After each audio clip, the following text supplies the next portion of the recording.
Bueno, y para empezar, mientras suena una especie de discoteca de fondo, tengo una pregunta que por ahí me hace ayudar a responder. Cuando estuve en Basel, en Basilea, hace unos años, me acuerdo que el día era lindo, era como verano, y había un puesto donde le daban a la gente una especie de pececitos inflables que eran como una bolsita donde meter tu propia ropa.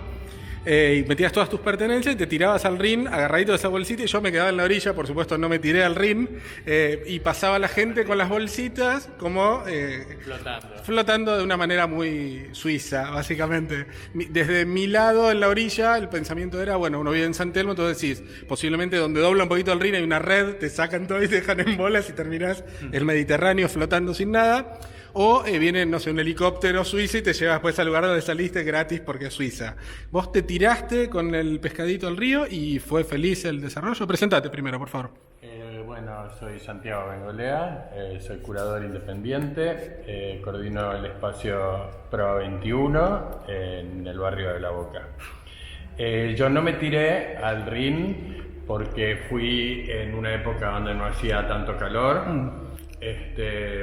De todas maneras hubo días de calor y te daban muchas ganas de tirarte al río.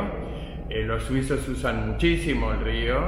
En toda Suiza estuve en Berna, por ejemplo, y veías, un día estaba en un restaurante y pasaban flotando, y la suiza que estaba con nosotros decía, ¡ay, ese es el director del Kunsthalle de Berna! ¡Ay, ese es el director de la Casa de la Música! Y era como muy simpático. Una locura, claro. Todos flotan como en MIT. Claro, todos flotan. Y lo del Rin lo sabía, es un acontecimiento que se hace, Mirá. Creo que es una vez al año o algo por el estilo. Hay un video que está filmado por Antonio Pano, que es el enamorado de Mónica Girón, que habla de este asunto. Así que está también documentado poéticamente. Ahora vamos a recorrer un poco Prueba 21, que es donde estamos, que dirige Santiago, pero antes de eso, ¿cómo te iniciaste en todo lo que tiene que ver con arte? Hiciste muchas cosas, curadurías y cosas en distintos lugares que podemos charlar un poco, pero antes de eso, ¿qué eras? Conceptualmente, antes de empezar a involucrarte en el arte.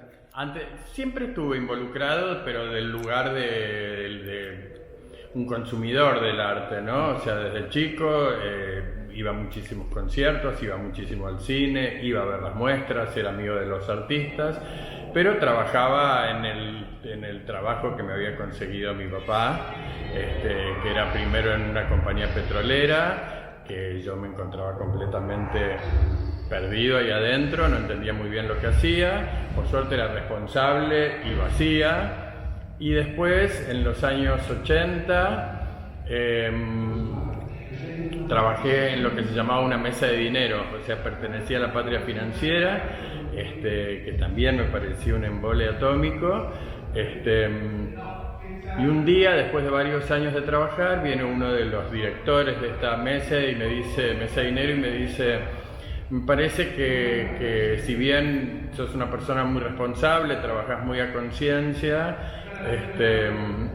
esto no es lo tuyo, de ninguna manera. Entonces me dice, desde su visión, creo que vos tendrías que trabajar en antigüedades. Antigüedades, claro, que para ellos era el arte, antigüedades barra arte era todo exacto, lo mismo. ¿no? Y a mí me hizo mucha gracia esa situación, y en la cual yo le dije ahí mismo, bueno, yo no sé si antigüedades, pero creo que estás en lo cierto. Así que tenés toda la razón. Agarro esa valija con $1 millón y me retiro ahora mismo. Bueno, no sé si $1 millón, pero le dije, tenés toda la razón del mundo, a partir del lunes renuncio. ¿Y ahí? Y entonces me dijo, yo te voy a ayudar hasta que vos encuentres la vuelta en el asunto.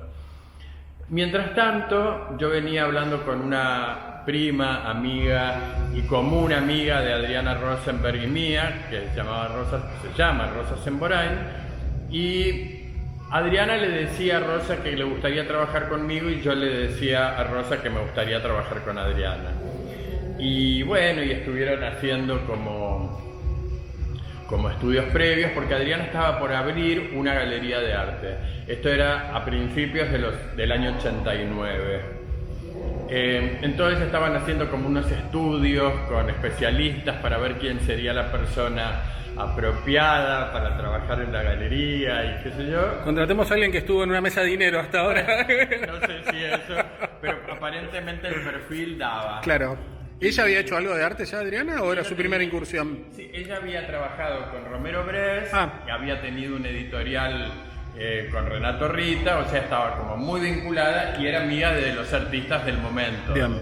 Rafael Bueno, Cambre, Conte, Martín Reina, Sergio Velo. Esa era su banda, esos eran sus amigos. Bueno, veníamos como así diciendo tenemos que trabajar juntos, pero como todos los proyectos en la Argentina se van dilatando. Y un día nos encontramos en el Bar Bolivia, en la calle México, que era de Sergio Delof, y habían multitudes adentro de Bolivia, y yo la veo de lejos y le digo, hey Adriana, y Adriana, hey Santi, quiero trabajar con... Sí, yo también. Claro, bueno, aparecían los globitos diciendo, exacto, quiero trabajar con vos. Sí, a la distancia, juntémonos a charlar, ¿qué te parece mañana en la galería? La galería todavía no existía, la estaban pintando, se estaba refaccionando. ¿Dónde era? Era un departamento que quedaba en Arenales 1999, en la esquina de Arenales y Ayacucho, era un tercer piso, lo cual para ese momento era como bastante precursor, porque en general las pocas galerías que existían en Buenos Aires eran locales, a la calle. Claro. Y era como bastante interesante, era un edificio medio art déco, medio racionalista, que tenía 3 salas principales, como si te dijese el comedor, el living y el escritorio, y ahí eso, cuando se abrían las arcadas o las puertas corredizas, hacía una sala como de 4 metros por 12 o algo por el estilo. Entonces era una galería espectacular. Ah, bueno. Nos juntamos al día siguiente con Adriana, tuvimos una charla muy interesante y los dos nos pusimos de acuerdo y a partir de ese día empecé a trabajar en el arte.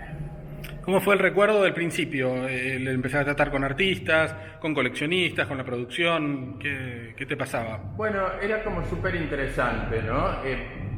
Vos pensás que te estoy hablando de hace 30 años atrás, o sea que el panorama era completamente diferente, ahora es como que es enorme, es algo que es común, es algo que sucede todo el tiempo, digamos, ¿no? O sea, ya es cool. Se da por sentado que haya galerías, artistas y una escena del arte como... Por más que no funcione. Claro, o por más que uno no la vea, pero sabés que está y está bien. Exacto, en esa época era como muy reducido y mucho menos con el perfil que tenía la galería, que fue como de las primeras galerías de artistas jóvenes. Pensá que estamos hablando que fue como en paralelo con el Centro Cultural Rojas, es esa época, ¿no? Y la Galería Diana Rosenberg y la Galería Rubens Sacar fueron como las primeras galerías que abrieron sus puertas a los artistas jóvenes, que los artistas jóvenes no son los artistas jóvenes de hoy que tienen 19, 20 y ya hacen exposiciones, residencias, tienen libros, sino que eran artistas que tenían 35, 36. Esos eran los artistas jóvenes. Menos de eso no eran ni considerados artistas, ya era como... Claro. Existía, por ejemplo, Manuel Snos, que recién empezaba y era muy chiquitito, Abelo, que tenía 20 y pico, pero era abismal la diferencia que tenía con sus compañeros, que eran Rafael, Cambre, etcétera. Era como que no tenían mucho espacio ellos para desarrollarse o para desarrollarse creativamente, pero no para mostrar y todo ese tipo de cosas. ¿Y qué te empezó a interesar más a medida que empezaste a trabajar en la galería? ¿Qué cosas te gustaba más hacer? Bueno, me encantaba todo lo que era la producción, porque éramos Adriana y yo y había que hacer todo, ¿no? Había que desde retocar la pared que se había roto, colgar las muestras con los artistas, sacar las fotos en el opening, preparar el gin tonic, limpiar después la galería, todo, la galería, hacer los sobres de las invitaciones, porque tampoco existía la computadora. Claro. Entonces eran sobres a mano, íbamos al correo, mandábamos por correo. Es un delirio, hace 20 y pico años, pero parece que fuéramos, ¿viste? Claro. La prehistoria. Total. Entonces, todo eso a mí me parecía como muy apasionante. Y después, bueno, por supuesto, el contacto con los artistas era un espacio que iban todos los artistas del momento, o sea, si abrimos ese archivo fotográfico, deben estar todos los artistas que circulaban en ese momento, ¿no? Cuando terminaste el periodo galería, ¿cómo seguiste? ¿Para dónde fuiste? Bueno, la galería duró 3 años, 89, 90 y 91, y de ahí nos fuimos con Adriana a trabajar, a ayudarlo a Federico Clem a abrir su galería, que en ese momento no era fundación. Federico armó un staff de directores, digamos, de la galería, que eran, bueno, Federico, Mildred Barton, Charlie Espartaco, Teresa Anchorena y Adriana. Y Fernando Espeleta, que aún sigue trabajando en Clem, era el asistente de dirección y yo era el asistente de producción. ¿Funcionaba siempre ahí donde está ahora, en el sótano? Funcionaba donde ahora es en lo que se llama la Sala Bonino, que es cuando vos entras y se hacen las exposiciones temporales. La de la izquierda cuando entras. La izquierda, la de piso negro y techo sí, negro. Era eso, y se entraba por el otro lado, se entraba por otro edificio, no se entraba por ahí.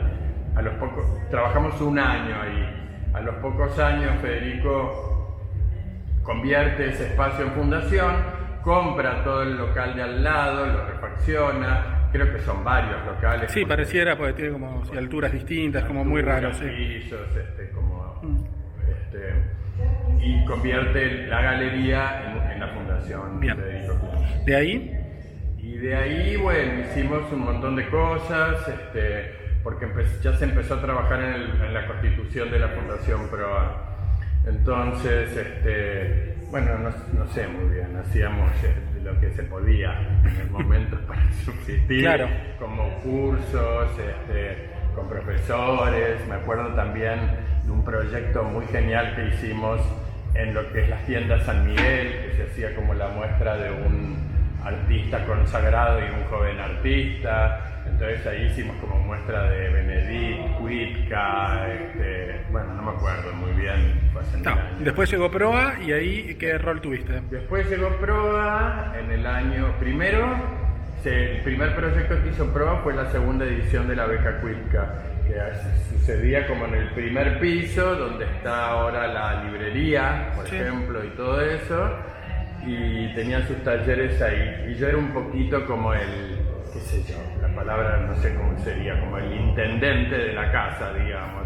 Era el que me ocupaba de que las bombitas funcionen, que tengan estufa, de que no se les caiga el techo en la cabeza, y de llevar a Lucas Fragasso, que era el profesor, y de cuando vino Aquile Bonito Oliva, lo llevamos a que les dé una charla, y era un poquito eso. Coordinador, padre, cuidador, todo junto. Sí, un poquito, decíamos, conseguimos sillas y llevábamos en una camioneta 12 sillas para que tengan... Una etapa como romántica del principio de la fundación, que ahora es una superfundación. Bueno, ¿cómo fue el salto de eso a lo que conoce todo el mundo ahora por Proa, con supermuestras internacionales y como bueno, el después lugar? De ahí eso duró un año y ahí comenzó el proyecto de arquitectura del primer edificio de la Fundación Proa, que era solamente el edificio central de Proa, ¿no? Que era como chiquitito, pero ya se hacían enormes muestras, qué sé yo, vos pensás que se inauguró con una gigantesca muestra de Rufino Tamayo, hubo muestras de Ansel Kiefer,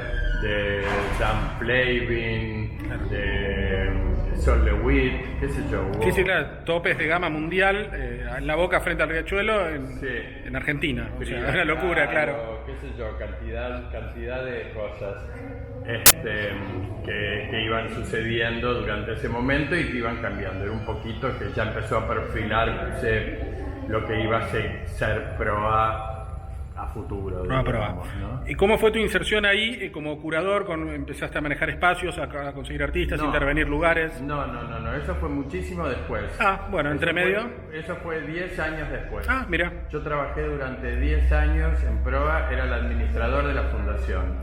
Una cosa rarísima que me tocó por ser, qué sé yo, la persona que estaba en Proa desde los inicios. Así que me dieron para pagar los seguros, los sueldos.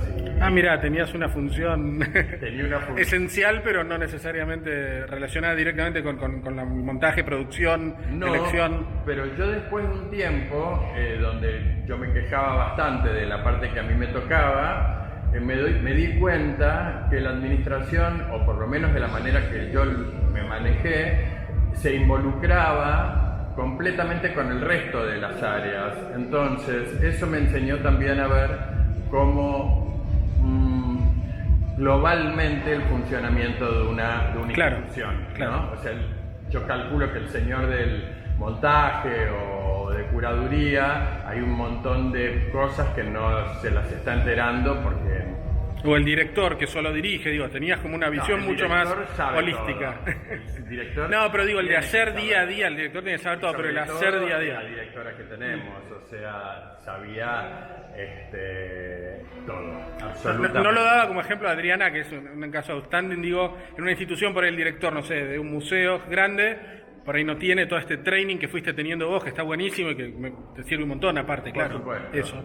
Bueno, en el año 2000, no sé qué, 6, ponele, 2006, porque cuando se cumplen los 10 años de PROA, que también coincide un poquito con el proceso de refundación de la fundación, que se compran los lotes aledaños, claro, y se agranda el edificio y se convierte en un centro de arte contemporáneo internacional. Yo decido irme de PROA justamente por todo esto que te estoy contando. Y ahí un poquito, no es la palabra la deriva, pero esas cosas de crisis, digamos, de cambios, me llevan a armar un proyecto personal. Y ahí arranco con Red Galería, que se fundó en el 2007, a principios del 2007, que fue una de las primeras galerías virtuales que existieron, diría que del mundo. Yo lo supe por estudios que después sucedieron de internet y qué sé yo, y tenía una particularidad. ¿Por qué digo que fue de las primeras? Porque hasta el momento lo que era una galería virtual era como un blog de arte, donde por ejemplo se publicaba la obra, se ponía la ficha técnica y el precio, y la gente podía comprar. Claro. Eso se llamaba galería de arte virtual. Yo lo que hice fue un proyecto un poquito en 3D. Como de realidad virtual más, claro. Sí, como recorrer las salas, me acuerdo perfecto, claro. Claro, recorrías las salas, las muestras estaban curadas, estaban reseñadas, eran trabajadas con los artistas directamente, no era un invento mío. Claro. Y tenían una estructura de muestra adentro de un espacio de arte. Vos entrabas a la sala, veías el texto curatorial, de ahí te ibas... empezabas a recorrer las obras con todos sus epígrafes, la biografía del artista, había una sala para videos también, claro.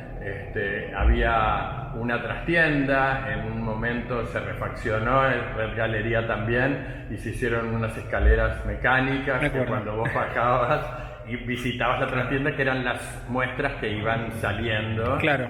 Y en total, yo no sé muy bien, pero debe haber hecho más de 100 muestras. Eso me dio como también muchísimo training, porque por más que las muestras no se colgaban físicamente, sí... No, claro, producirla era igual de complicado. Era igual de complicado. ¿Cuál fue el espíritu tuyo al armar la galería? ¿Mostrar, tratar de vender y vivir de eso? ¿Las dos cosas juntas? No, mostrar. Me parecía que justamente el conflicto era que todo el mundo me hablaba de la venta y a mí no me interesaba para nada. No me sale ese personaje. Me parece que los galeristas deberían ser personajes muy específicos. Es más, creo que uno de los problemas que tenemos es que la mayoría de los galeristas jóvenes que yo conozco no les interesa vender. Entonces vos decís, ¿por qué sos galerista? ¿Por qué no sos director de no sé qué? ¿O por qué no abrís un centro cultural? Pero para ser galerista tenés que tener como una pasta muy especial, una plata y un mailing tupido. Después de Red Galería, ¿cómo seguiste? Después de Red Galería hubo un momento en el cual vos estuviste involucrado, que decidí que una institución tenía que tener una publicación propia. Entonces salió la revista Proyecto Red, que también duró, la galería duró, yo no me acuerdo, pero 7 años debe haber durado, y Proyecto Red otro tanto. Era muy interesante porque los colaboradores eran todos artistas pero no es que cada artista mostraba su obra, sino que generalmente tenía como una especificación cada uno. Entonces, mostraban el mundo del arte desde el lado de ellos, claro. Claro. Sí, sí. Algunos sí mostraban su obra, iban mostrando su obra. Pero me acuerdo de otros que vivían afuera, de Marula, otros sí, fotografiaban determinadas cosas cada vez diferentes. Exacto, o invitaba fotógrafos. Claro, ella, sí. Que tenía una columna que se llamaba Esto no es Berlín, entonces eran artistas argentinos que vivían en Berlín, cómo documentaban eso, por ejemplo. Sí. Y eso era otra cosa que era interesante, porque había un artista argentino en Nueva York, un artista de Ecuador que vivía en Quito y era colaborador, Marula desde Berlín, o sea, también tenía como una cosa que por más... Que tenías como agentes en muchos lugares con miradas particulares de cada lado, que estaba buenísimo. Exacto, entonces eso también le daba, más allá del internet en sí mismo, una mirada global al proyecto. Después de eso, paralelo a eso, en realidad empezaste a hacer instalaciones, a curar situaciones en museos, en distintos lugares, Primero, a trabajar con artistas. Empecé en Proa, de vuelta, fue como que volví a la Fundación Proa, y ahí agarré el espacio contemporáneo que se estaba empezando a armar en ese momento, todavía no tenía demasiada identidad, ni estaba un poquito como flotando, esperando que alguien se lo tome, digamos. Y en el 2010 agarré el espacio volví a Proa coordinando el espacio contemporáneo. ¿Cuál fue el espíritu ahí? Dijiste, quiero hacer esto. ¿Qué era lo que querías? Lo que se quería era en conversación con Proa, claro. No es que sí. que tomaba la decisión. Era en ese momento lo que estaba un poquito saliendo de vuelta era el site specific. Entonces a nosotros lo que nos interesaba era mostrar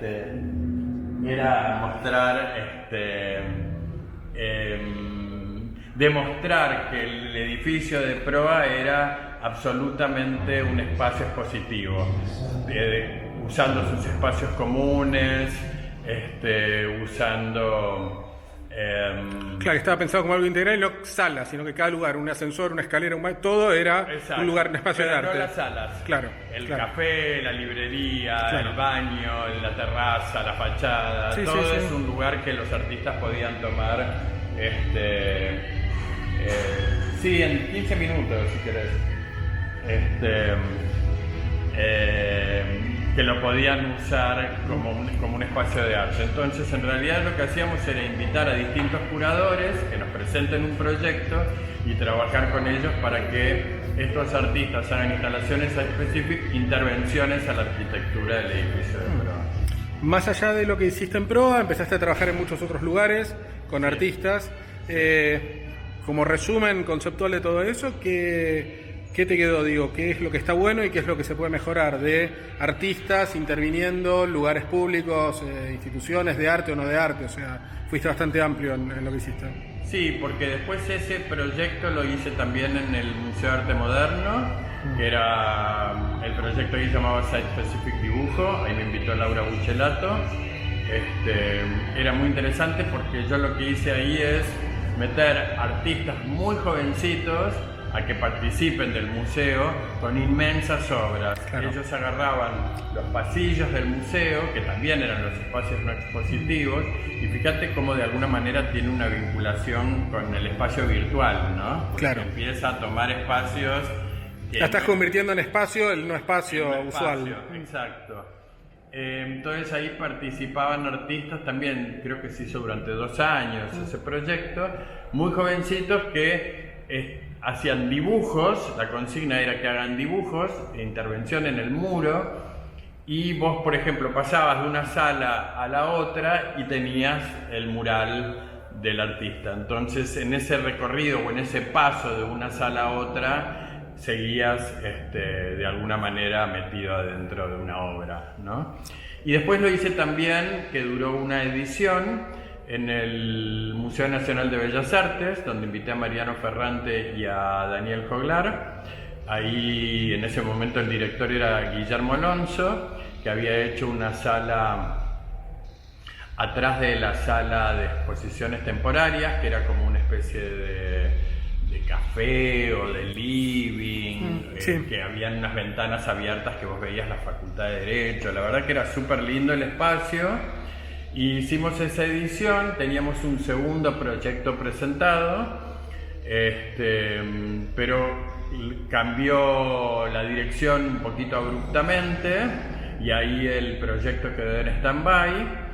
Y uno de los proyectos justamente era la muestra de Lucio Dor, que la hicimos en Proa 21 finalmente.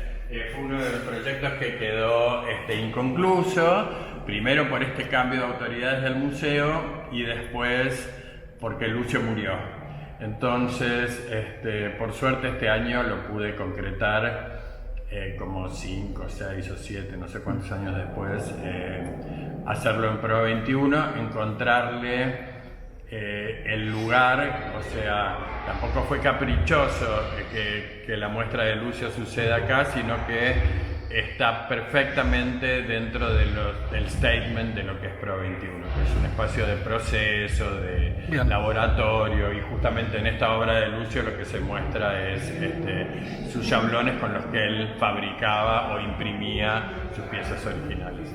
¿Qué ventaja notaste en todo este tiempo haciendo intervenciones con artistas en espacios no muy tradicionales con respecto al público? O sea, ¿qué le pasaba a la gente cuando encontraba arte en un lugar en que no lo esperaba? Bueno, no sé muy bien qué le pasaban, me parece que... O a los artistas también, digo, sentir que te que salís de la pared que te otorga y te vas como a la pared que no podés y lo haces ahí, ¿no? Bueno, yo lo que creo que básicamente lo que a mí me parecía interesante es que ellos tengan un espacio de muchísima visibilidad en instituciones que de alguna manera lo consoliden, ¿no es cierto? O que les quede como un antecedente interesante adentro de su carrera.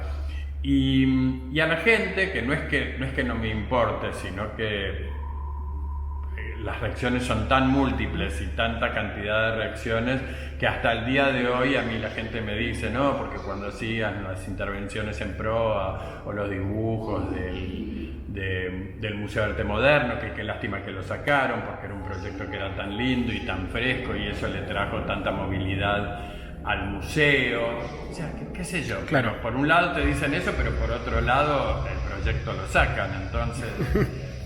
¿En qué lugar te hubiera gustado hacer alguna intervención así como ideal y que no pudiste por algún motivo técnico, por guito, por lo de fuera? Y en el Guggenheim. En Júpiter. Claro. Ah, de afuera, así como un... Claro, está bien. Bueno, No, pero si vos sí, pensás no, que pero si está están perfecto, así claro. Claro. Claro. En el Mamba. En el MoMA. En el Mamba. Claro. O en el Museo Nacional. Sí, total. Era como una escala lógica. Era como, que para mí eso fue como una situación bastante rara, porque yo devine curador, no soy de formación curador para nada, sino que teniendo una experiencia, todo esto que yo vengo contando y oportunidades y cosas por el estilo, era como muy raro, porque yo en un momento me había encontrado que había hecho proyectos en estas grandes instituciones, pero no tenía un proyecto hecho off, digamos, ¿no? Bueno, ya el underground era antiguo, pero digamos, me faltaba como un poquito eso, ¿no? Entonces ahí empecé a tratar de llevar proyectos a galerías o a galerías muy nuevas, como para... No quería quedarme un mainstream, en el fondo Claro. había algo que a mí Sí, había como una revolución necesaria en lo que estabas haciendo y precisabas lugares nuevos. Claro, y a la vez me afectaba un poquito ese mainstream, en el sentido de que... No sé si es que me quedaba grande, pero es como si que me quedaba grande, ¿entendés? No me parecía que era tan interesante. Claro. Eso. Bueno, Proa 21. Estamos acá adentro, ahora si querés, vamos a recorrer un poco. Si querés filmar vos, por ahí está bueno. ¿Tenés ganas de agarrarte y filmar? Dale. Anda filmando lo que quieras, mostrá. Dale. Bueno, acá trabajo yo, este es mi lugar de trabajo. Trabajo con Sofía Jalinsky, que es mi asistente y es la que cuida el lugar. Y acá estamos en una terraza arriba. Sí, acá tenemos una terraza arriba que todavía no es pública porque tiene el piso de membrana y tal como el espíritu del espacio es un lugar que está en progreso, un work in progress, y el mismo edificio también está en work in progress. O sea, cuando lo inauguramos, se puso el aire acondicionado mientras los artistas trabajaban, se pintó el piso y los artistas trabajaban, y bueno, qué sé yo. En este momento tenemos una muestra que se llama Fabric, que fue el envío oficial a la Bienal de Venecia en el año 2015, el envío oficial por Alemania. Luego la muestra itineró en distintos países y llegó a Proa 21. Acá tenemos la obra de Tobias Cieloni, que bueno, no sé si se va a ver mucho, pero un poquito para que tengan una idea.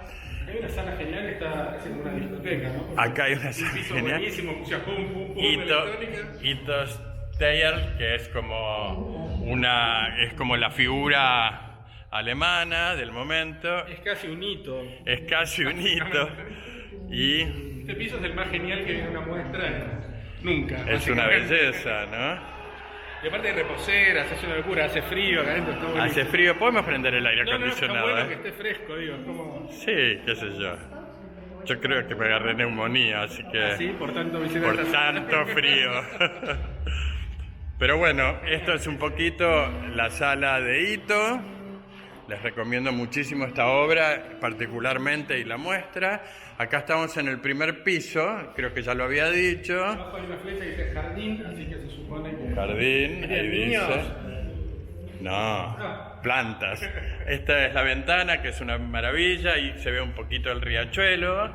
Y allá, Proa, la Fundación Proa, que es Big Proa, el estacionamiento, que lo tenemos al lado.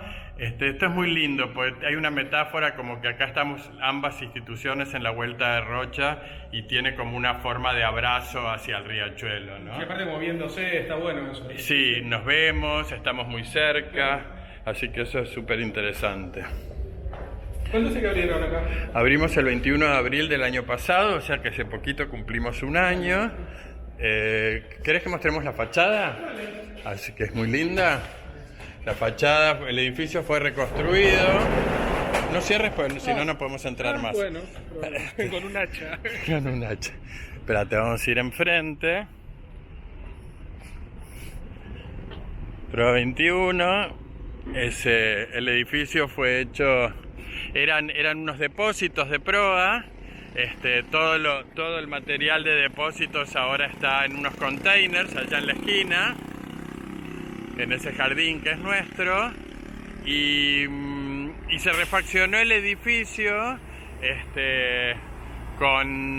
recuperando la tipología del barrio, que es la chapa canalada, pero de manera contemporánea, lo que se llama el steel frame, ¿no? Es como una jaula donde se forró, no sé si es la palabra, con chapas. El logo es un proyecto del estudio Spin de Londres, que después de nosotros mandarle el render y del edificio y el proyecto conceptual de Proa 21, ellos elaboran esta propuesta y esta tipografía. Esta chapa canalada y esa tipografía está fantástica. Exacto, que es la chapa canalada, sí, ¿no? Claro. Es el homenaje a la chapa canalada.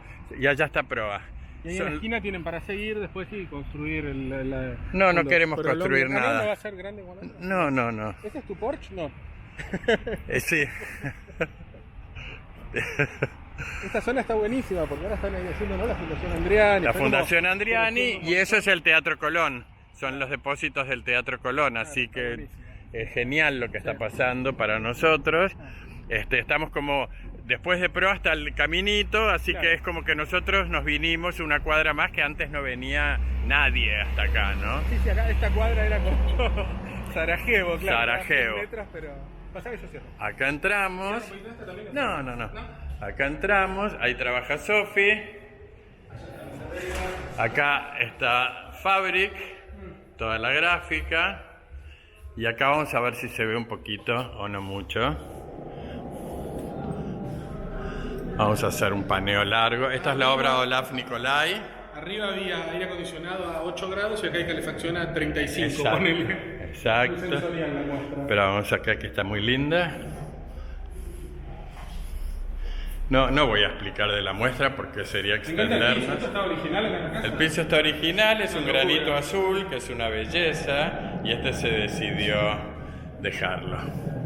Esto es un boomerang, es una cámara puesta en un boomerang, casi como la camarita que tengo en la mano, y estos son los movimientos que se La dan. camarita en la mano, si yo te agarro, te empiezo a hacer dar vueltas tipo los nenes. Si me revoleás, exactamente eso. si me revoleás, hacemos la obra. Bueno, acá, y ahora nos vamos para atrás. Acá está la muestra de Yasmina Metwali y Philippe Rizzik. Ahí que queden. Tenemos público destacado. La artista Mónica Girón, que nos está visitando. No sé si se ve, o parece una morochita.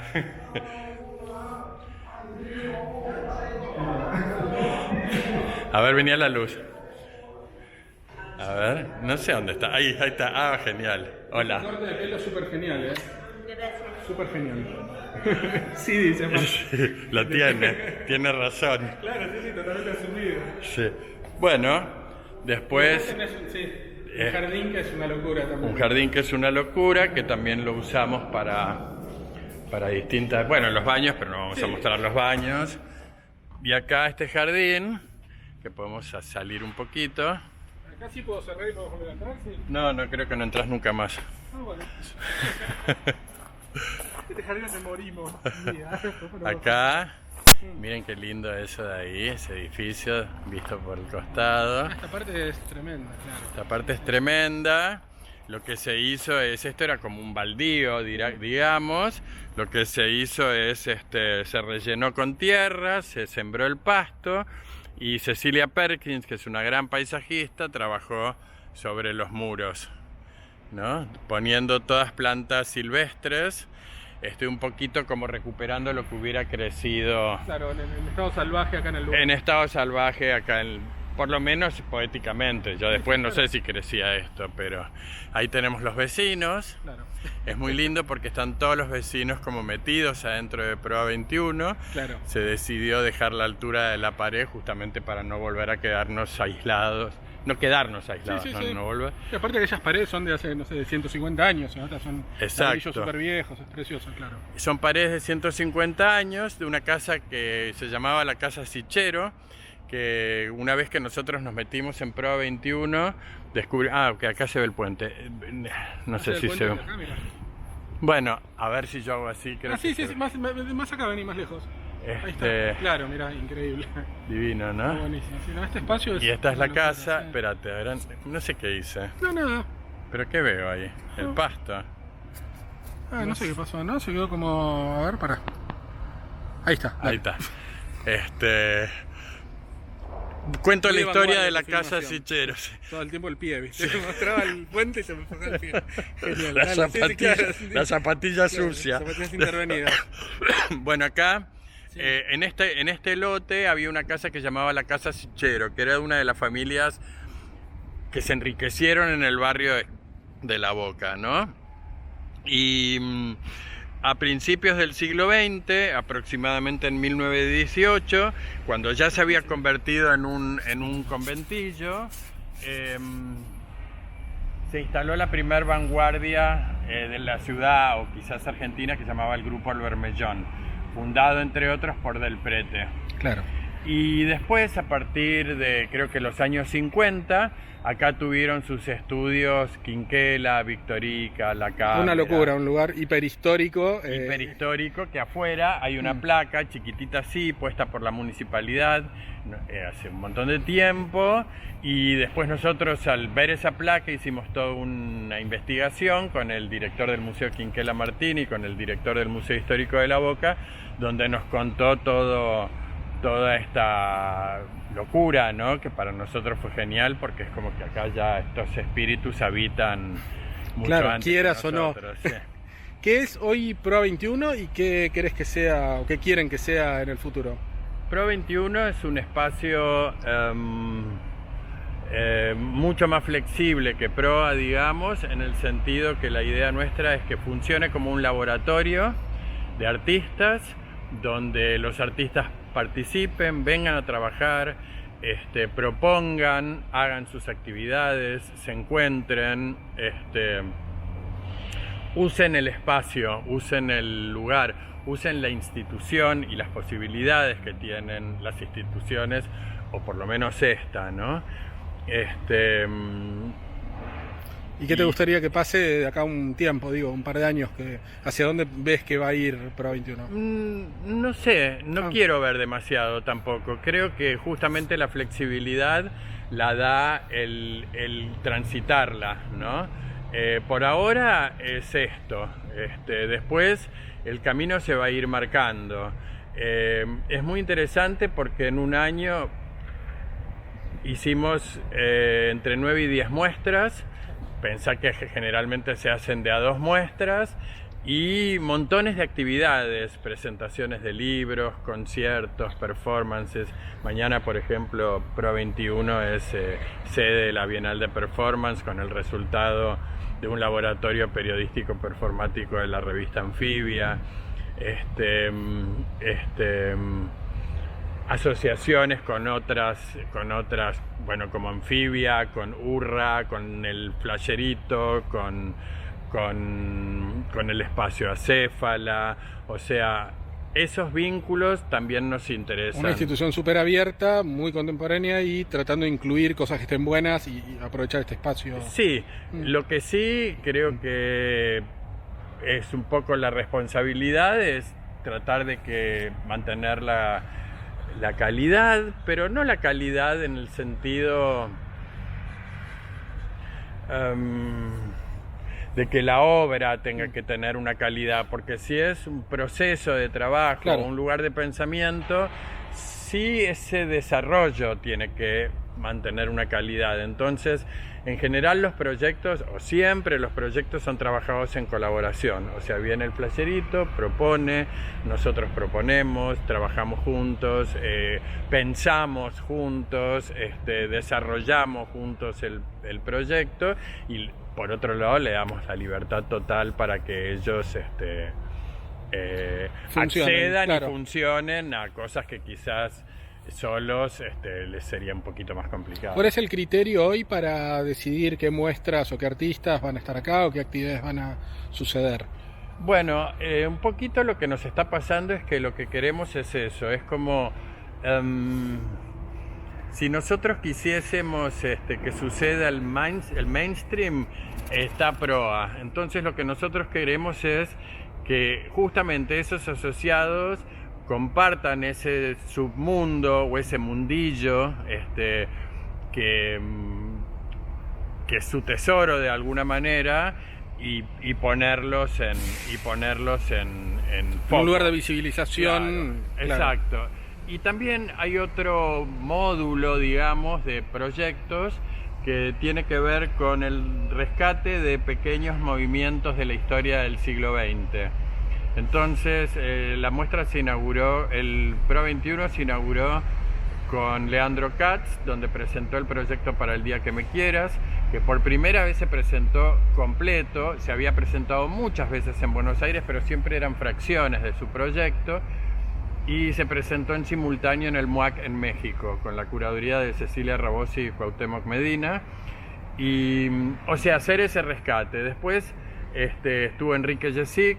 Él había presentado poquito tiempo antes en la Fundación OSDE una gran muestra y nosotros tomamos una instalación suya que era construida con chapa canalada oxidada y hierros oxidados, y lo que se le propuso es que él adapte esa instalación al espacio del primer piso de Pro 21, y como en el arte contemporáneo muchas veces depende en el espacio que se muestre y su contexto, esa misma obra puede se resignifica, claro, resignificarse, ¿no? O sea, no es lo mismo ver la chapa canalada en el edificio neoclásico con piso de roble de eslabonia de OSDE, claro, que verla acá y salir y ver esa fachada del edificio de al lado con chapas oxidadas. O sea, que era un astillero gigante. Claro, locura, entonces ahí la obra se resignifica.